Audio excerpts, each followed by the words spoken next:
Hi, I'm Paul from Velo Works, and Sarah asked a load of you questions for me, and so we thought we'd kick off one of our videos in early 2025 with your questions and answers. Come join me to find out what the questions are, and hopefully I've got some good answers because I actually haven't seen the questions, so I will be answering as I go along. Better have some coffee. First question. What are your 2025 cycling plans? Well, some of you may have been aware we lost our greyhound Mikey last year. We had two, Valerie and Mikey. They were employees at the shop and we lost him last year. So a lot of last year was devoted to him and going away and giving him a really good life because we did feel as though we knew something was up kind of in the summer. We lost him late summer. So we had a lovely summer. So fortunately, unfortunately, it does free us up a lot. So we are planning to do lots of cycle touring. We have quite a few planned. I'm not going to mention them at the moment because there might be another question that covers it. But I think lots of cycle touring, lots of enjoying folding bikes because me and Sarah really do have a lot of fun when we're out on our folding bikes. We don't have to go for long rides. Sometimes we do, but we just have a lot of fun. We've been enjoying going on trains, so a lot of multimodal trips. You know, getting the train. We over Christmas we got the train to Bath and cycle back. You know, go to Bath, coffee, cycle back, have some lunch, good times. Explain why someone would choose more spokes on a wheel build. Well, traditionally, going back, wheels had 36 spokes, and we still do touring wheels, 36 spokes at the front, 36 spokes at the rear. Nowadays, the road wheels, gravel wheels, we build a 28 at the back, 28 at the front, or 28 at the back, 24. DT Swiss have been around for decades, and we know from our experience of building wheels for loads of years, and from their experience, having less spokes doesn't necessarily, or doesn't at all, change the capacity of the rim. So the rim affects a lot of what happens. As long as the wheel's balanced, that's the main key. So you haven't got spokes here, there, and everywhere, different tensions. That seems to be what causes the problem. I mean, I even had a front wheel with a 20 spoke, and it was rated up to 130 kilograms radially laced, so not crossed, and it never went out of true, and it had hard riding in Scotland. So why would people choose more spokes? So some people do like on disc wheels to go to 32. That's the maximum that people do. And if you have more spokes, it doesn't add much weight, but the spokes will absorb more of the impact. So as the wheel's rolling around, you do have more spokes to absorb the impact. But from our position, it doesn't really make much difference if that's what they've been brought up with. But I do think people now are leaning towards having less. And we've got a bike in the workshop that I'm putting a group set on, but the customer wants me to use some wheels I built. And they've clearly had a rough ride. I built them last year. Some of the stickers and stuff are all disturbed, and they're as true as they went out the workshop. And I think that there'll be a 28 on the back and 28 on the front. Hard gravel riding, you could almost say light single track. So I think the only reason these days, to answer the question specifically, is people would want more spokes, probably because they're just used to it. But actually, it doesn't really affect the strength of the wheel. So I've just read this question, which I'm going to read out in a second, but I'm going to try and be specific because some of the questions are brilliant, actually, really good questions, but there's a big answer to them. So I'll try and be specific. How did you start your own bike mechanic business? Did you work in a shop, then save up to do it yourself, or was it something you knew you always wanted to do? Great question. I have never worked in a bike shop. I've worked for bike charities, one as a director, one as a member of staff, but I've never worked in what you'd call like a traditional bike shop, but I've owned them. Before I was a bike mechanic, I was a youth worker for 18 years. And during the process of youth work, I got more and more into bikes. And this would translate to the young people I would work with. So I did bike recycling projects. It was all mechanic sessions. It was always a good draw for young people to come in and bring their bikes in. I also refused to work if I felt as though a bike was stolen. I said, no, I'm not going to work on it. And then through the process, I got qualified as a nationally qualified youth worker, which is like being a teacher. I used all my experience as a youth worker to set up a business in Bristol, working in partnership with other organisations where we delivered bike maintenance on site, picked people's bikes up, so mobile. And that's how I got into it, really. The bike industry is great to get into. You service a bike, you make a little bit of money, you service another bike, sell this, sell that. It's very easy to build up. I think the challenge with The bike industry, it's not building the business, it's sustaining the business, because people get too big, put too much pressure on themselves, because it's not full of high margins or anything like that. So I got into it that way, and I've just used my experience and developed it over the years. I wanted a shop, so Velo Works started as a shop, and then we moved back to Bristol and we do everything online, which suits us really well and suits our lifestyle. So I guess it was organic, and I went on qualifications, loads of experience, and 16 years later I work on a range of bikes and do quite nice work on bikes. So that's how I got into it. So next question, toying with upgrading to carbon wheels for my road bike, or should I stick with my alloy? I don't race and I'm not obsessive about weight, but it seems the most obvious upgrade. Am I best placed to answer this question? I say that because when we deal with carbon wheels, we deal with DT Swiss pre-made carbon wheels because they're super high end. We love DT Swiss products. It's worth spending that extra money. We get inundated with rims from carbon manufacturers in the East saying, do we want to buy into it? And we don't, because we don't know the quality of them. I'm not saying they're bad, but we don't know the quality of them. Our insurance company don't want us kind of importing products. They want us to go through distributors. So there's that hurdle. So for me, from our position, I would go to, depending on your budget, I would look at your alloy options and your carbon options. I would probably lean towards buying higher end alloy. So say you've got a budget of £600, higher end alloy than cheap carbon. That's what I would go for. There's also the issue with carbon, if it's not really for a performance benefit, then actually you want a nice robust set of wheels. Alloy will give you that, because if there's an issue with them or you have an impact, it's not going to be as bad as a carbon rim, especially with DT Swiss products. You know, if you, worst case scenario, you damage the rim, well, you just get another rim and replace it. But if you've got like an obscure carbon product that, you know, you can't get hold of again, you're the wheels then a bit of a write-off.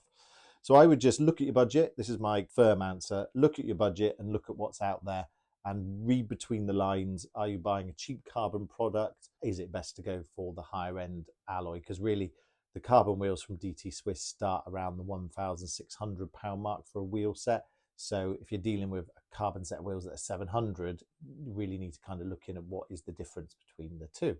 So I hope that helps. Oh, I like this one. This is the next question. Do you think all the talk about the bike industry failing is true? Difficult. From our perspective, no, we're a small business. We keep it small and we're thriving.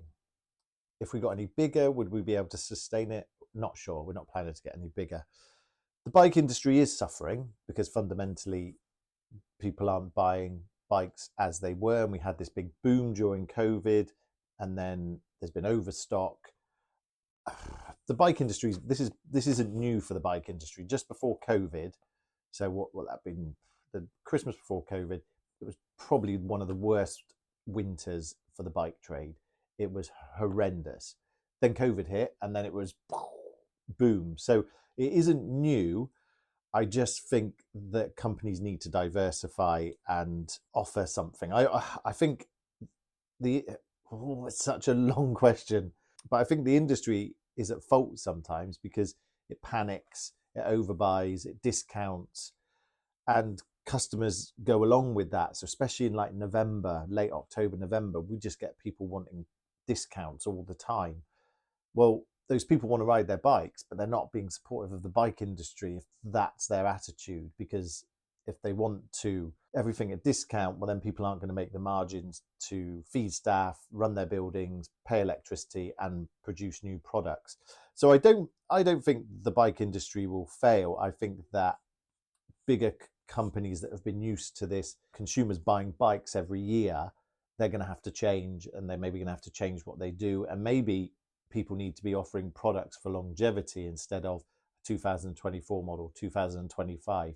Maybe they need to think about something different. I mean, we certainly don't want the bike industry to fail. We want everyone to be doing well. The more bike shops, the more people in the bike industry, the better it is. You know, I don't necessarily see people as competitors in the bike industry, because we should all support each other. And the more people there are, the more we're all doing better. So I think that there is going to be some hardships, and I think some companies are going to have grown and they're going to struggle to diversify. But I would hope that people have got enough behind them to diversify, and I think there's going to be enough kind of smaller independent people coming through the ranks. So failing, is it true? Hopefully not. That is my answer. Next question, the best place you have ever cycled? Ooh.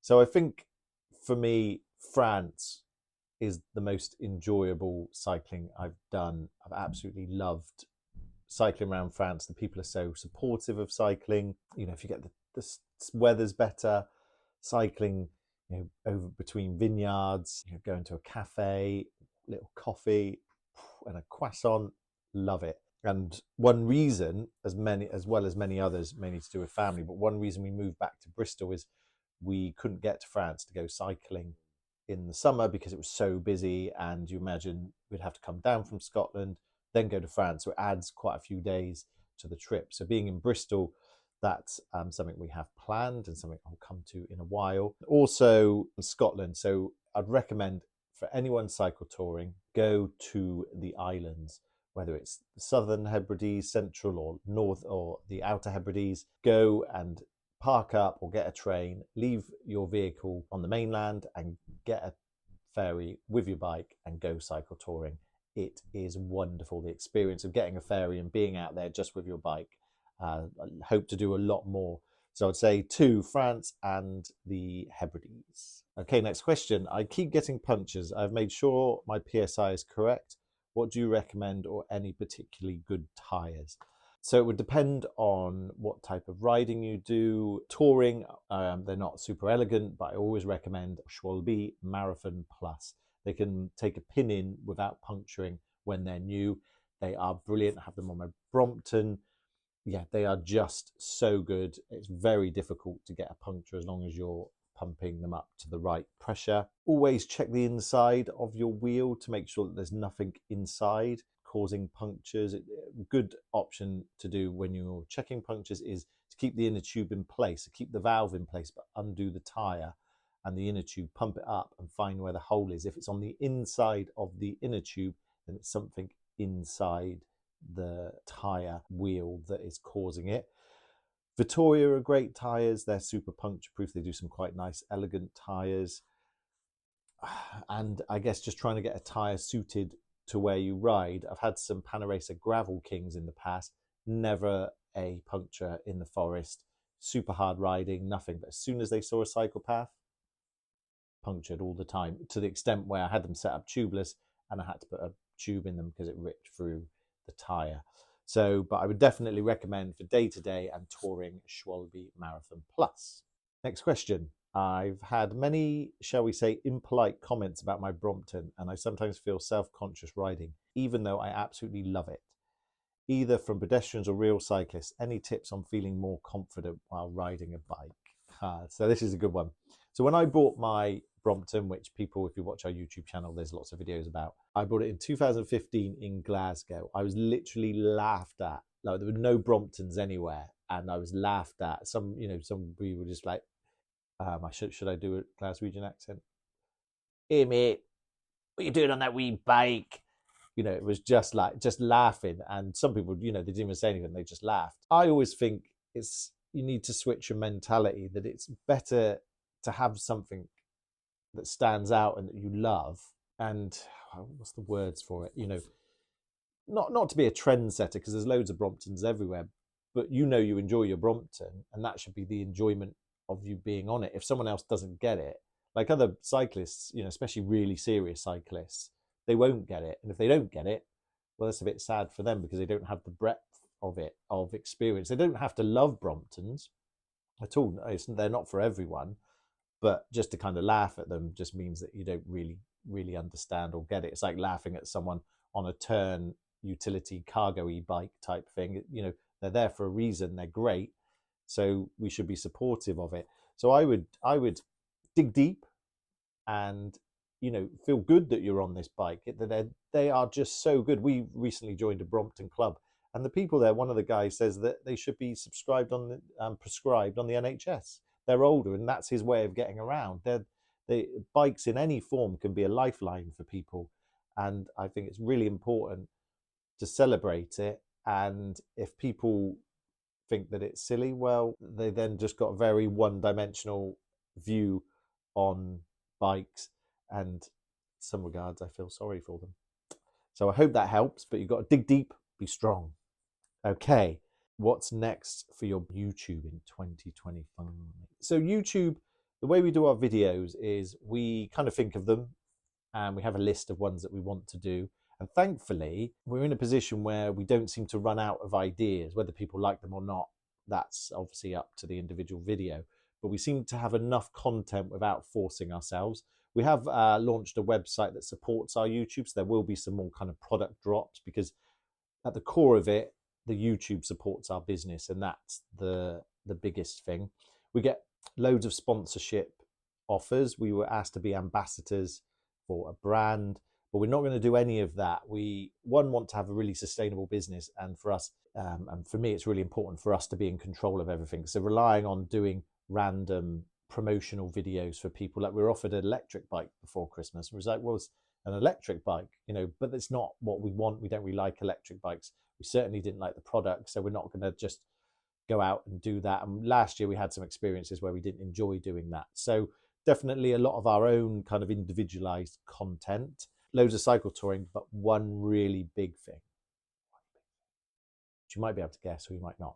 So we've booked to go and cycle to the Tour de France. So we're going to Caen, or Caen, C-A-E-N, in Normandy or northern France, and we're going to watch the time trial and then the stage afterwards. And it's about a 2-week trip. We're going to do some cycle touring before, cycle touring afterwards. Hopefully we'll be able to cycle the TT course maybe. We're super excited about it. It's been a dream of ours for years and years and years, but we've been committed to our dogs and we haven't been able to do it. So this is the time to go and do it, and maybe a year thing. So there'll be a big load of videos about that. We're hoping that maybe we can do somewhere we can drop them per day, or like do things a bit differently. So there's no like maybe rough cut videos where we're just posting them per day. So Sarah's going to plan all of that. Next month is our annual ice bike. So Madison doing ice bike, which is a trade show. So we're super excited about that. That's a big trip to London. And we're going to take our Bromptons and we're going to have a few days cycling around London. So I'm sure there'll be a video about that. So we're super happy about the plans. And I think things will just be kind of hopefully organic, and we're going to dust off the tent and yeah, hopefully do lots of cycle touring and things like that. But we have a long list of videos and we're happy with that, because we're not forcing videos or forcing content. If people like it, we're almost at 5,000 subscribers, so some people must like it. So that's great. Thanks a lot. So yeah, super happy about the way YouTube's going, and I've thought a lot about it over winter, and it's all Sarah's hard work, and we'll see what comes in 2025. So the last question, who are you excited about or rooting for in this year's Tour de France and other Grand Tours? So Sarah's Roglic all the way, just classic, loves him to bits. You know, should have his face tattooed on her, I think, if she could. For me, I want to see what Jonas does this year, because he was injured last year, but he was still on it, and he pushed Pogacar heavily, really heavy. So if he can do that injured and with less confidence after his accidents, then it'll be great to see how he does. So yeah, I guess those two, and then just seeing what comes of all the rest of it. Yeah, so really excited. We watch all the Grand Tours, and we will be planning a Vuelta trip, which is the Spanish version. So I hope that is agreeable. I've finished all the questions for you. If you have any more questions, please feel free to put them in the comments. If we can answer them straight away, we will, or we'll save them for another video, because it's quite nice to do the question and answer sessions. So thanks again for watching, and please subscribe.